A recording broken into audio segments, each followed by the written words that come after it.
Hello students, कैसे हैं बेटा आप लोग। आप सब बहुत बढ़िया होंगे।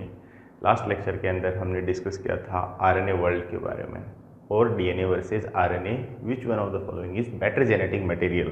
दोनों में से कौन बेटर जेनेटिक मटेरियल है। आज का जो लेक्चर है उसके अंदर हम डिस्कस करने वाले हैं रेप्लिकेशन के बारे में। क्या होता है रेप्लिकेशन? रेप्लिकेशन एक प्रोसेस है जिसके अंदर डीएनए जो है अपने आप को डुप्लीकेट करता है और एक न्यू मॉलिक्यूल फॉर्म करता है। ठीक है, डीएनए डुप्लीकेट करके नया डीएनए का फॉर्मेशन करना क्या है? डीएनए रेप्लिकेशन एक ऐसा प्रोसेस है जिसके अंदर काफ़ी सारे एंजाइम्स और प्रोटीन रिक्वायर्ड होते हैं। पूरा प्रोसेस हम अच्छे से देखेंगे। तो बेटा होगा कैसे ये रेप्लिकेशन? होता कहाँ है? सेल के अंदर डीएनए होता है, सीधी सी बात है, न्यूक्लियस के अंदर। तो वो रेप्लिकेट करेगा और 2 कॉपीज़ बनेगा। ऐसा कहाँ देखने को मिलता है? जब बेटा अपन यूकैरियोटिक सेल के अंदर बात करते हैं कि माइटोसिस और मियोसिस के थ्रू जब वो डिवाइड करती है सेल, तो उसकी जो एस फेज होती है उसके अंदर आपने देखा होगा कि डीएनए का कंटेंट है वो डबल हो जाता है। उसके पीछे का रीज़न क्या है कि वो रेप्लिकेट करता है। उसका जो जेनेटिक मटेरियल है डीएनए है वो क्या करता है? रेप्लिकेट करता है।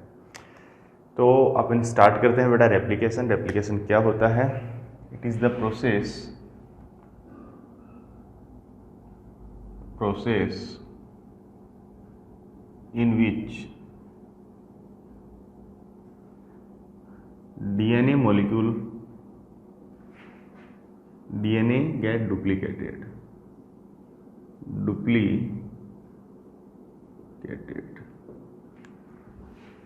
It require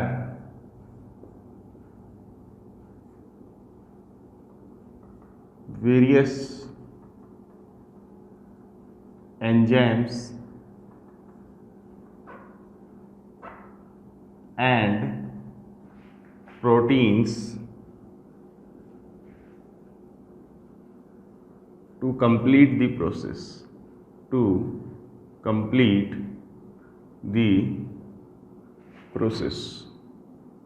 इस प्रोसेस को कंप्लीट करने के लिए बहुत सारे एंजाइम्स और प्रोटीन्स की रिक्वायरमेंट होती है।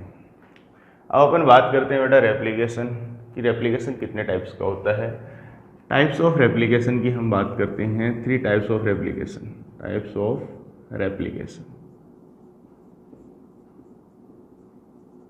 ठीक है, ओके। 3 पार्ट्स में हम इसको डिवाइड करते हैं। ठीक है, 1 2 3।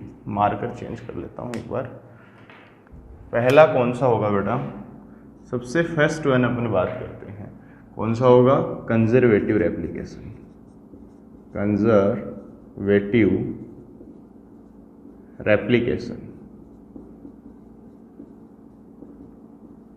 And number 2 is the semi conservative replication.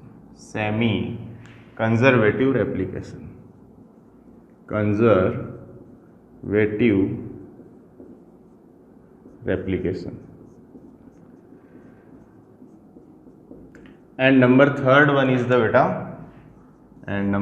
One is the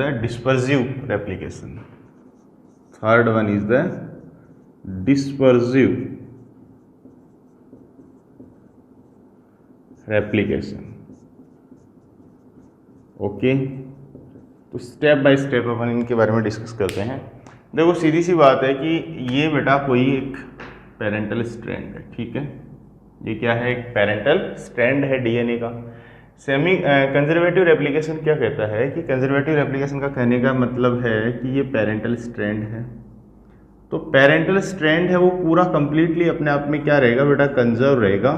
और जो न्यू स्ट्रैंड बनेगा वो ओल्ड से न्यू स्ट्रैंड बनता है, वो अपने आप में कंजर्व रहेगा। ठीक है, इसका इसमें कोई रोल नहीं है। इसकी कॉपी इसी से नया स्ट्रैंड का फॉर्मेशन हो गया, बट ओल्ड है वो कंजर्व रहता है। सेमी कंजर्वेटिव का मतलब है कि बेटा जो डीएनए है, ये डीएनए के दोनों स्ट्रैंड हैं, अलग हो गए। पेरेंटल डीएनए है, suppose this is the parental DNA. दोनों स्ट्रैंड क्या हुए? अलग हुए, और ये अपना कॉम्प्लीमेंट्री स्ट्रैंड बनाएंगे। ठीक है, ये अपना क्या बनाएंगे बेटा? कॉम्प्लीमेंट्री स्ट्रैंड्स का फॉर्मेशन करते हैं। ये सेमी कंजर्वेटिव हुआ। And third one is the dispersive. Dispersive का कहना है कि फ्रेगमेंट्स में होता है, कुछ पार्ट है वो कंजर्वेटिव है, कुछ है वो सेमी कंजर्वेटिव है, कुछ इस तरीके से है कि जैसे ये कोई एक ओल्ड स्ट्रैंड है, ये कोई एक ओल्ड स्ट्रैंड है, यहाँ पे अपन बात करते हैं दोनों अलग हो गए। अब जो न्यू बनेगा वो फ्रेगमेंट्स में बनेगा, हो सकता है कि आधा ऐसा और आधा पार्ट कुछ इस तरीके से और फिर आधा पोर्शन कुछ इस तरीके से। ठीक है बेटा, इसका कहना कुछ ऐसा ही है, कुछ इस तरीके से फ्रेगमेंट्स में रेप्लिकेशन का प्रोसेस जो है वो होता है। येलो, ठीक है। तो इनमें से सबसे मोस्ट एक्सेप्टेड कौन सा है, सबसे कि कौन सा एक्चुअल में रेप्लिकेशन कैसा प्रोसेस है? एक्चुअल में जो रेप्लिकेशन है वो सेमी कंजर्वेटिव प्रोसेस है। कैसा प्रोसेस है बेटा? सेमी कंजर्वेटिव, ये एक्चुअल में ऐसा प्रोसेस है। कुछ एक्सपेरिमेंट किए साइंटिस्ट ने, मिचेल्सन ने, सेथ ने, तो इन्होंने प्रूफ कर दिया मिचेल्सन ने कि जो एप्लीकेशन है वो सेमी कंजर्वेटिव मेथड से ही होता है। और ये कैसे होता है वो अपन एक्सपेरिमेंट के थ्रू हम बेटा इसको समझने की कोशिश करते हैं। ठीक है, इसके बाद अपन एक्सपेरिमेंट डिस्कस करते हैं, इसको आप नोट डाउन कीजिए।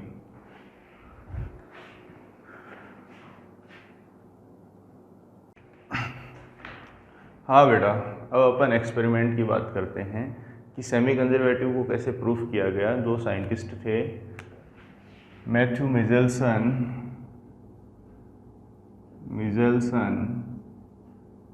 And Franklin Sethal.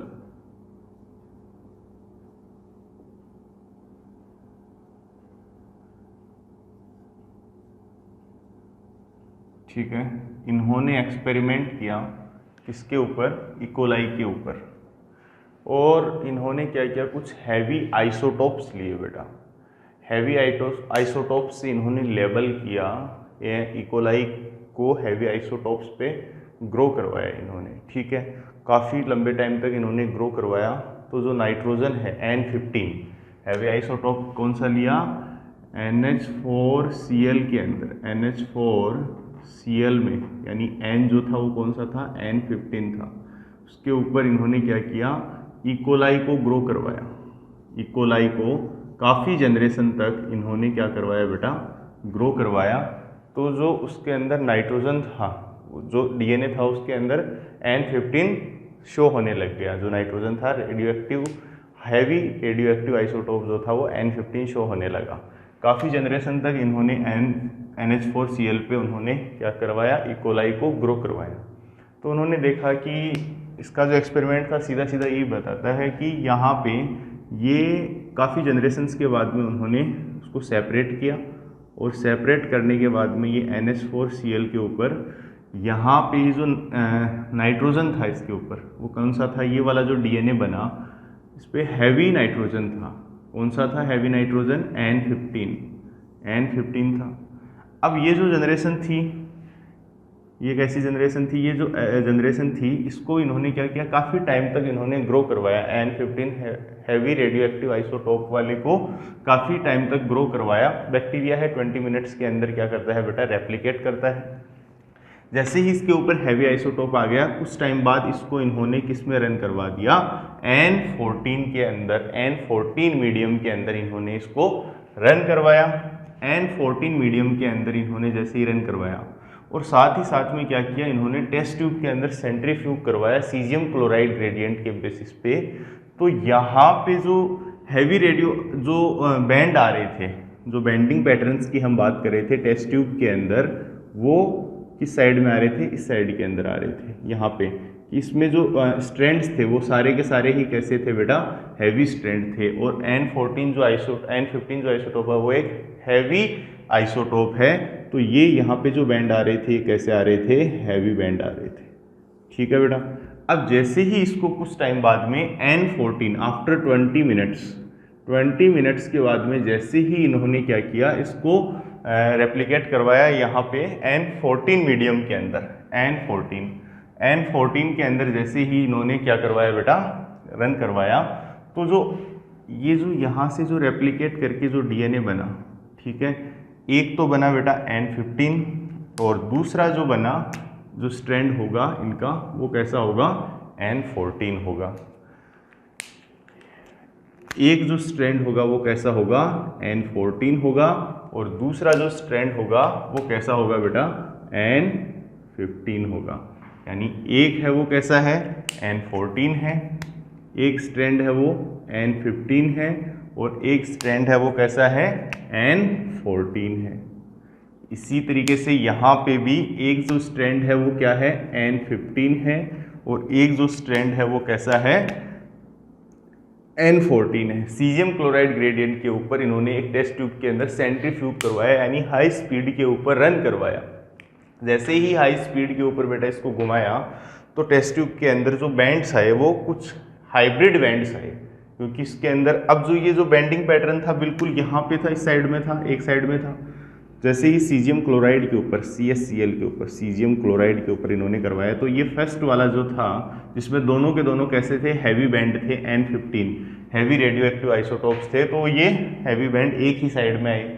अब जैसे ही ये बैंड क्या हुआ, जैसे ही यहाँ पे इन्होंने N14 मीडियम के अंदर देखा इसको, N14 के अंदर, तो हाइब्रिड इनको ऑब्जर्व हुआ कि DNA के हाइब्रिड शोज होने लगे यहाँ पे। तो हाइब्रिड शोज होने लगे तो बेटा यहाँ पे जो ये पैटर्न बना ये कुछ ऐसा बना, ठीक है, यहाँ पे जो पैटर्न बना ये कुछ ऐसा बना, और ये जो बैंड थे यहाँ पे ये बीच में शिफ्ट हो गए। यानी ये जो बैंडिंग पैटर्न है ये किसको रिप्रेजेंट कर रहा है, ये किसको रिप्रेजेंट कर रहा है बेटा, ये हाइब्रिड को रिप्रेजेंट कर रहा है। किसको रिप्रेजेंट कर रहा है, हाइब्रिड को रिप्रेजेंट कर रहा है। यानी N14 भी है और N15 भी है, तो ये स्लाइटली इनर साइड के अंदर क्या हो गए, शिफ्ट हो गए। अब इसी तरीके से इन्होंने टैगिंग की, N15 हैवी रेडियो आइसोटोप से टैगिंग की, जैसे ही रेप्लिकेट किया काफ़ी जनरेशन तक, तो फिर इन्होंने इसको N14 में डाला, N14 में डाला तो हाइब्रिड बैंड्स इनको देखने को मिले। 20 मिनट्स बाद में ये जनरेशन 1 जनरेशन आ गई इनकी, ये जनरेशन 1 थी।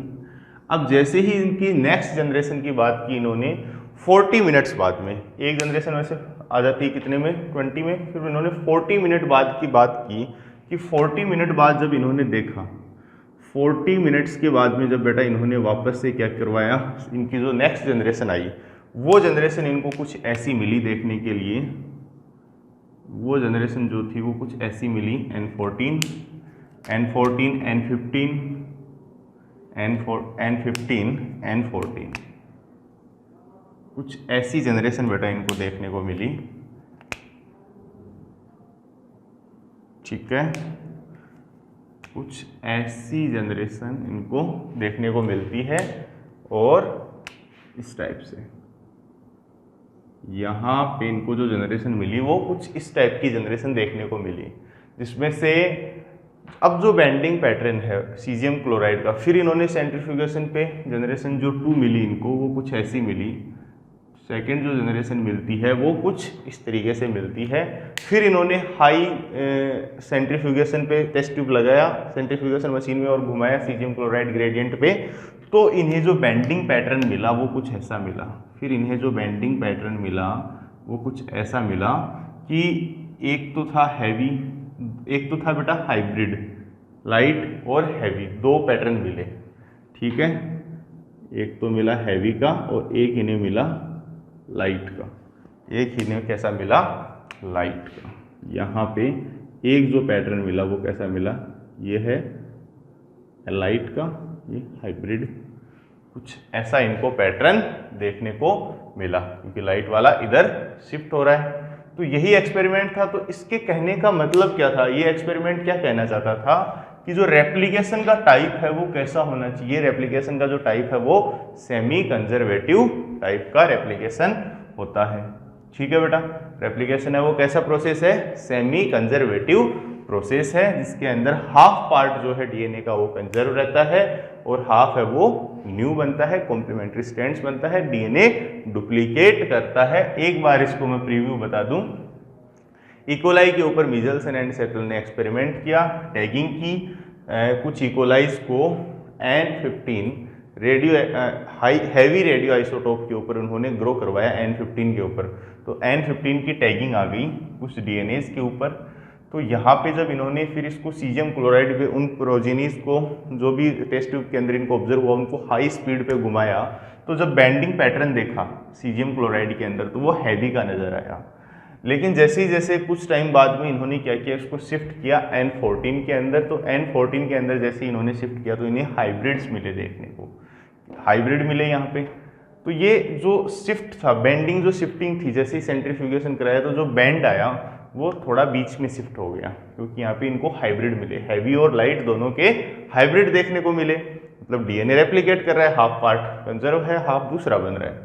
फिर बेटा इन्होंने 40 मिनट्स बाद में दूसरी जनरेशन देखी तो कुछ इनको लाइट मिले और कुछ इनको हाइब्रिड मिले। तो यहाँ पे दो तरह के बैंड यहाँ पे शो हो गए, लाइट वाले इधर, हाइब्रिड वाले इधर। तो यही है semi conservative method of replication. अब अपन आगे मैकेनिज्म है रेप्लिकेशन की, जो प्रोसेस है उसको अपन प्रोसीड करते हैं। आप इसे नोट डाउन कीजिए।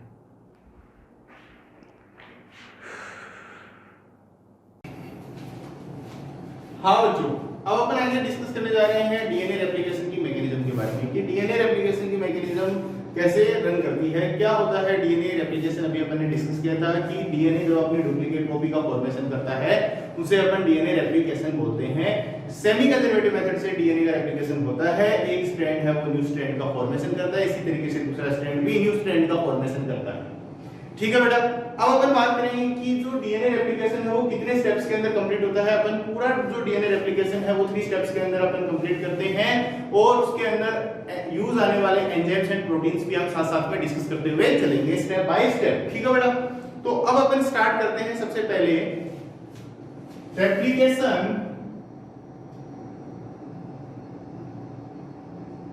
Complete in 3 steps. Complete in 3 steps। 3 steps। ठीक है बेटा, सबसे पहला जो स्टेप है उसको अपन बोलते हैं इनिशिएशन। इनिशिएशन, ठीक है बेटा। सेकेंड वन जो स्टेप है उसको अपन बोलते हैं elongation. Elongation. And third one जो स्टेप है बेटा उसे हम बोलते हैं टर्मिनेशन। इन 3 स्टेप्स के अंदर डीएनए का जो रेप्लिकेशन है वो कंप्लीट होता है। अब अपन बात करने जा रहे हैं इसके बाद में कि 3 स्टेप्स के अंदर हमने देखा कि डीएनए का जो रेप्लिकेशन है वो कंप्लीट होता है। Number 1 is the initiation, second one is the elongation, third one is the termination. देखो रेप्लिकेशन के बारे में एक बार मैं फिर बता देता हूं। अगर अपन बात करते हैं यूकैरियोट्स के अंदर जब सेल डिवाइड करती है एस फेज के अंदर जो अमाउंट है डीएनए की बेटा, एस फेज के अंदर जो अमाउंट है डीएनए की, एस फेज के अंदर आपने देखा होगा G1 S और G2 3 फेजेस होती हैं सेल साइकिल की इंटरफेज के अंदर। तो सेकंड जो फेज है एस फेज, उसके अंदर जो अमाउंट ऑफ डीएनए है, डीएनए का जो अमाउंट है बेटा, डीएनए का जो अमाउंट है वो क्या हो जाता है, डबल हो जाता है। क्या होता है प्यारे बच्चे, डीएनए का जो अमाउंट है वो डबल हो जाता है। मतलब डीएनए जो है वो रेप्लिकेट कर रहा है। एक ये डीएनए है ये रेप्लिकेट करके 2 डीएनए का फॉर्मेशन कर रहा है। एक पैरेंटल स्ट्रैंड होता है जिसे हम टेम्पलेट स्ट्रैंड भी बोलते हैं, सेकंड वन इसके कॉम्प्लीमेंट्री बनता है। इसी तरीके से दूसरा जो टेम्पलेट स्ट्रैंड है वो भी अपना कॉम्प्लीमेंट्री फॉर्म करता है। तो ये प्रोसेस कुछ इस तरीके से होता है। तो ये इतना सिंपल नहीं है, तो ये किस तरीके से होता है स्टेप बाय स्टेप अपन सबके बारे में अपन डिस्कस करने जा रहे हैं। सबसे पहले बेटा अपन इनिशिएशन की बात करते हैं।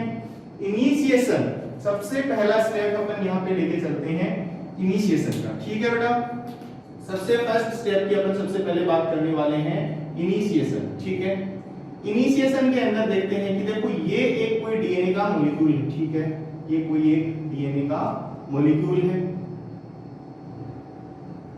ठीक है बेटा, ये है 5 प्राइम टू 3 प्राइम एंड ये है बेटा 3 प्राइम टू 5 प्राइम। ठीक है, ये 3 prime 5 to 3 3 to 5 anti parallel होता है डीएनए जो होता है। अब कोई बच्चा मुझसे पूछता है कि सर ये स्ट्रैंड है तो आपने इनिशिएशन, तो सर रेप्लिकेशन कहां से होगा? जिस साइड से रेप्लिकेशन होता है उस साइड को अपन बोलते हैं ORI, ORI, the site of replication. Start point of replication अपन बोलते हैं, start point of replication, start point of replication, replication. ठीक है बेटा। अब रेप्लिकेशन का जो स्टार्ट पॉइंट है उसे हम क्या बोलते हैं, ओरी। ओरी का मतलब क्या होता है, origin of replication, origin of replication, ठीक है, ओरिजिन ऑफ रेप्लिकेशन, ठीक है बेटा। ओरिजिन ऑफ रेप्लिकेशन से स्टार्ट होगा।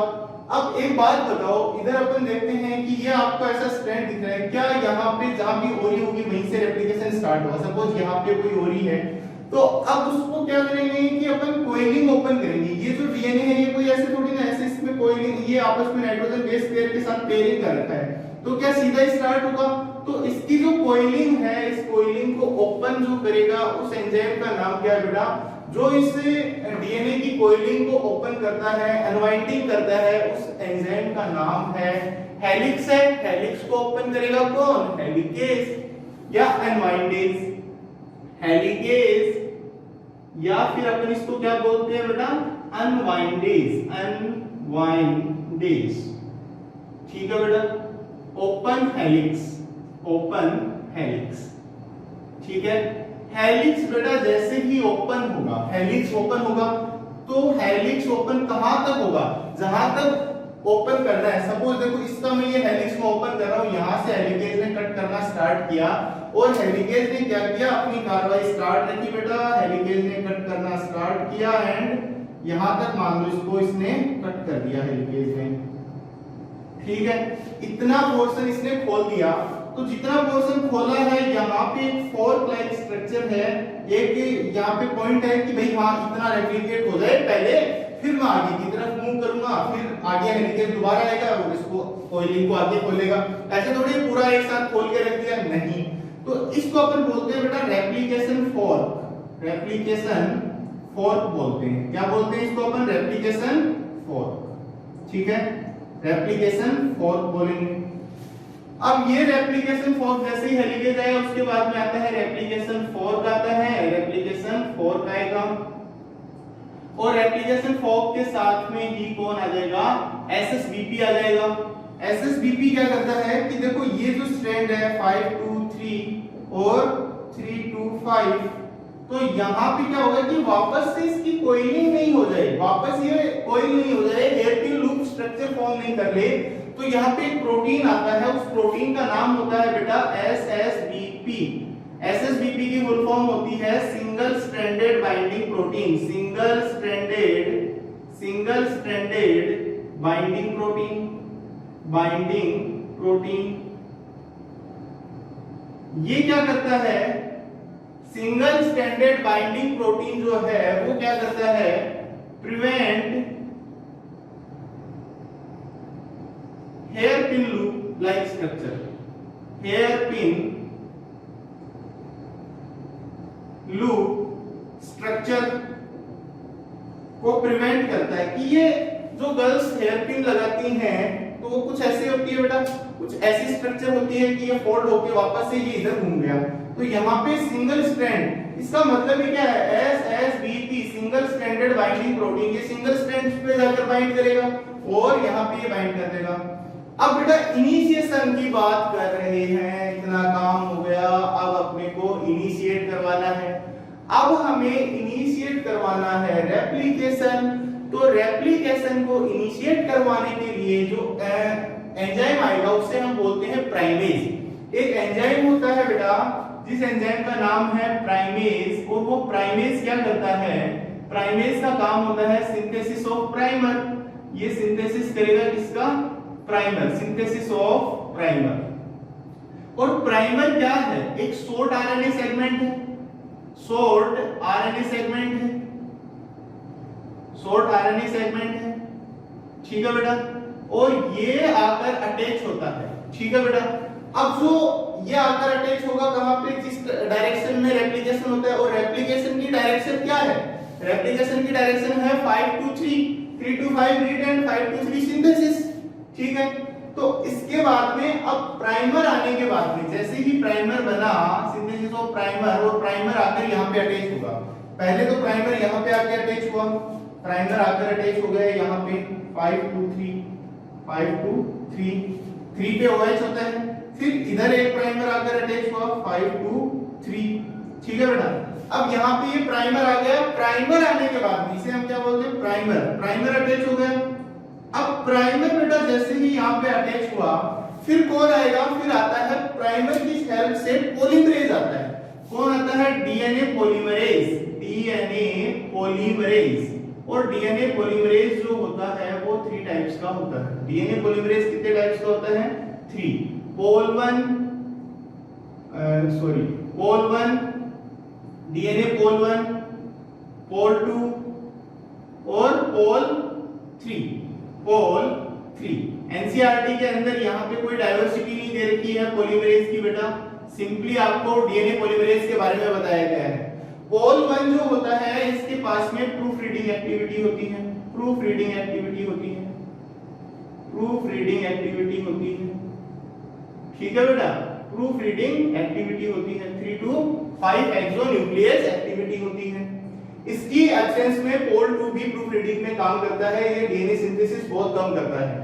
पोल 3 जो होता है ये क्या करता है बेटा, 5 to 3 क्या करता है, सिंथेसिस करता है। And 3 to 5 3 prime to 5 prime ये क्या करता है, एक्सोन्यूक्लियस एक्टिविटी शो करता है। ठीक है, एक्सोन्यूक्लियस एक्टिविटी शो करेगा। इसकी जो स्पीड होती है पॉलीमरेज की अप्रोक्सीमेट 2000 न्यूक्लियोटाइड पर सेकंड ये इनकॉर्पोरेट करता है। ये डीएनटीपीज को इनकॉर्पोरेट करवाने का काम करता है। डीएनटीपीज को क्या करवाता है, ये इनकॉर्पोरेट करवाता है। ठीक है बेटा, देखो कि यहाँ पे डीएनटीपीज कैसे इनकॉर्पोरेट होंगी। ये स्ट्रैंड है मान लो 3 to 5, ठीक है, तो यहाँ पे 5 to 3 रेप्लिकेशन किधर चलेगा, इस साइड में चलेगा 5 to 3। तो यहाँ पे ये डीएनटीपीज एक्टिवेट करवाएगा। यहाँ पे मान लो एडेनिन है, थायमिन है, साइटोसिन है, तो ये यहाँ पे थायमिन, एडेनिन, गुआनिन, इस तरीके से ये डीएनटीपीज को ऐड करवाता है। डीएनटीपीज क्या होते हैं, डीऑक्सी न्यूक्लियोटाइड न्यूक्लियोटाइड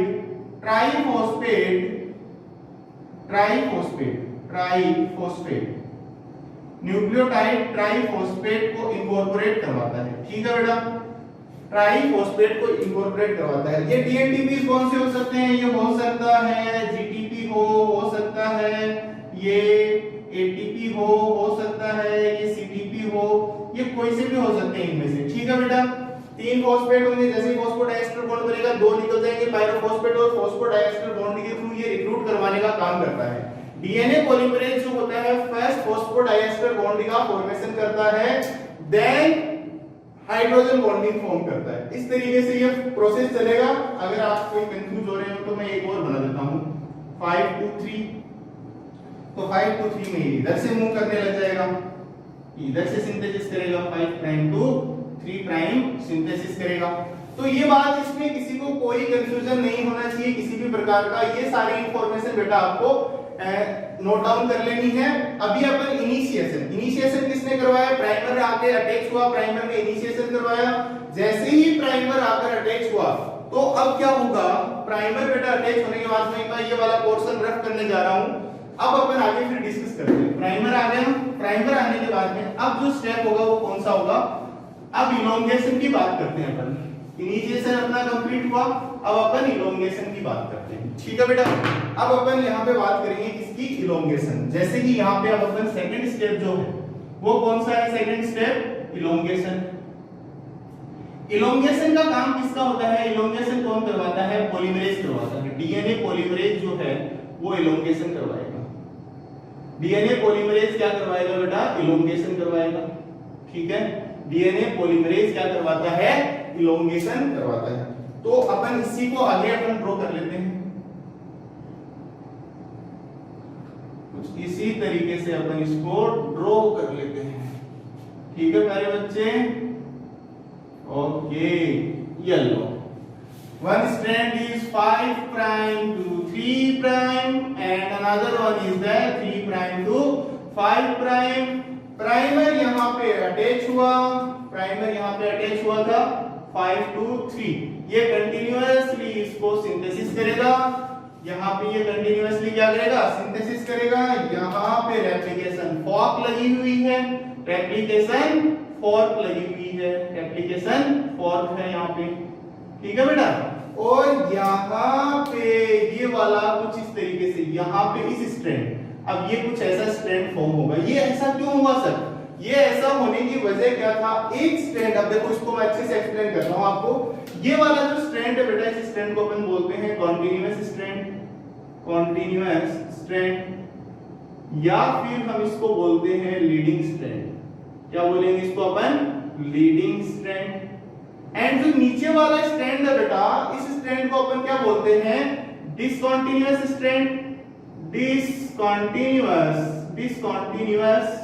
स्ट्रैंड, या फिर हम इसको क्या बोलते हैं? Lagging strand, lagging strand, lagging strand. और यहां पे किसका फॉर्मेशन हो रहा है? ये जो गैप है इसको अपन क्या बोलते हैं? Okazaki, Okazaki fragments, Okazaki fragments बोलते हैं इनको हम। क्या बोलते हैं? Okazaki fragments. अब ये किस वजह से यहाँ पे ओकाजाकी फ्रेगमेंट्स जो है वो क्रिएट हो रहे हैं, इनके बारे में अपन बात करने वाले हैं। प्राइमर आया, यहाँ पे प्राइमर अटैच हुआ, इसने डीएनए पोल थर्ड ने कंटिन्यूअसली खींचते हुए इसको यहाँ पे ले आया, क्योंकि यहाँ पे रेप्लिकेशन फॉर्क लगी बेटा। देखो यहाँ से रेप्लिकेट होना स्टार्ट हुआ था, यहाँ तक हो गया। अब पहले रेप्लिकेशन फॉर्क यहाँ थी, तो रेप्लिकेशन फॉर्क यहाँ थी, तो प्राइमर यहाँ लगा। इस स्ट्रैंड की अगर अपन बात कर रहे हैं नीचे वाले की, यहाँ लगा, तो एक प्राइमर यहाँ लगा। फिर ये फॉर्क आगे ओपन हुई, इतना ओपन हो गया, फिर ये फॉर्क है सॉरी प्राइमर जो है आगे ट्रांसफर हो गया। यहाँ होते तो एक ही प्राइमर की रिक्वायरमेंट है, एक बार स्टार्टिंग से लग गया तो ये ट्रांसफर ले आएगा रे, जितना ज्यादा ये ओपन होगा पूरे हेलिक्स को ये कर देगा। तो यहाँ पे क्या हुआ कि प्राइमर बार-बार में चेंज हो रहा है, प्लेस डिस्प्लेस हो रहा है, तो यहाँ पे कुछ फ्रेगमेंट्स, कुछ गैप्स यहाँ पे क्रिएट हो गए, उनको अपन बोल देते हैं ओकाजाकी फ्रेगमेंट्स। क्या क्रिएट हो गए यहाँ पे? Okazaki fragments. यह है आपका इलोंगेशन, यानी इलोंगेशन हो गया, खुलता जाएगा, रस्सी खुलती जाएगी, डीएनटीपीस ऐड करवाता जाएगा डीएनए पोल थर्ड, और पूरा का पूरा जो डीएनए है वो रेप्लिकेट हो जाएगा। लास्ट स्टेप की बेटा मैं बात बताता हूं आपको। जो लास्ट स्टेप है, थर्ड वन, जिसको अपन क्या बोलते हैं? टर्मिनेशन। टर्मिनेशन वाला जो प्रोसेस होता है, टर्मिनेशन के अंदर कौन पार्टिसिपेट करता है? टर्मिनेशन के अंदर पार्टिसिपेट करने वाला जो एंजाइम है उसका नाम है पोल 1, डीएनए पोल फर्स्ट। ये क्या करता है? Proof reading activity, proof reading activity, reading activity करता है। प्रूफ रीडिंग एक्टिविटी का मतलब है, वैसे तो पॉलीमरेज काफी स्पीडली और एक्यूरेटली डीएनए को पॉलीमराइज करता है, बट समटाइम्स कई बार रॉन्ग न्यूक्लियोटाइड इनकॉर्पोरेट होता है, तो उसको ये एलिमिनेट करता है। इसके पास में 3 prime to 5 prime exonuclease activity होती है, 3 prime to 5 prime exonuclease activity होती है। और पोल फर्स्ट क्या करेगा? टर्मिनेशन, यानी उसको एंड करवाएगा। एंड करवाने के लिए क्या करता है DNA pol first? Remove primer, remove primer को रिमूव करता है। प्राइमर को रिमूव करेगा, रेप्लिकेशन रुक जाएगा, और रेप्लिकेशन कंप्लीट होते ही प्राइमर को रिमूव करेगा, देन प्रूफ रीडिंग करेगा, और प्रूफ रीडिंग करने के बाद में रॉन्ग न्यूक्लियोटाइड को रिमूव कर देगा, और ये जो गैप है इसको भी ये फिल अप कर देगा। ठीक है, इस गैप को भी ये क्या कर देगा? फिल अप कर देगा। लाइगेज आएगा बाद में, और लाइगेज का काम क्या होता है? सील करना। लाइगेज का काम क्या होता है? सील करना। ये एक ग्लू की तरह है, एक तरीके से ग्लू है, एक मॉलिक्यूलर ग्लू है, जिसका काम होता है सील करना। क्या काम होता है बेटा? सील करना। इस प्रोसेस को लास्ट में जैसे ही न्यूक्लियोटाइड्स को अटैच करवाने में हेल्प करता है। एंडोन्यूक्लियस के बारे में हमने बात की थी कि एंडोन्यूक्लियस जो होता है, एंडोन्यूक्लियस होता है वो क्या करता है? बीच से कट करता है, एक्सोन्यूक्लियस साइड से कट करता है। समझ में आ गई? कोई भी डीएनए है उसके एंड से अगर कट कर रहा है वो एक्सोन्यूक्लियस है, बीच से कट कर रहा है वो एंडोन्यूक्लियस है। ठीक है बेटा, अब अपन बात करते हैं, यहां तक अपना कंप्लीट हो गया। देखो प्रोकैरियोट्स और यूकैरियोट्स, प्रोकैरियोट्स के अंदर जो डीएनए होता है वो सर्कुलर होता है, यूकैरियोट्स के अंदर जो डीएनए होता है वो कैसा होता है बेटा? लीनियर होता है। ठीक है, तो दोनों के अंदर ही क्या होगा? रेप्लिकेशन होगा। रेप्लिकेशन का जो प्रोसेस है इन प्रोकैरियोट्स साइटोप्लाज्म के अंदर होगा, एंड इन यूकैरियोट्स न्यूक्लियस के अंदर होगा। इन प्रोकैरियोट्स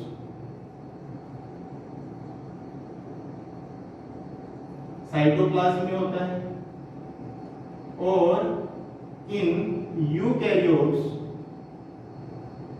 जो रेप्लिकेशन का प्रोसेस होता है वो कहाँ होता है, न्यूक्लियस के अंदर, क्योंकि डीएनए कहाँ प्रेजेंट है, न्यूक्लियस के अंदर प्रेजेंट है। ठीक है, ये इनकी लोकेशन है। ठीक है बेटा, तो यहाँ पे आपको ये सारी चीजें पता होनी चाहिए और इसको आप नोट डाउन कीजिए। देन अपन नेक्स्ट प्रोसेस जो है उसके बारे में अपन डिस्कस करेंगे। 3 स्टेप्स में ये कंप्लीट होता है। इनिशिएशन कौन करवाता है, primer, primase, elongation, polymerase, termination, polymerase first इसको टर्मिनेट करवा के कंप्लीट करवा देता है। कंटीन्यूअस इसको क्यों बोलते हैं, कंटीन्यूअसली ये पॉलीमराइज कर रहा है, यहाँ पे डिसकंटीन्यूअस होता है। नोट डाउन कीजिए।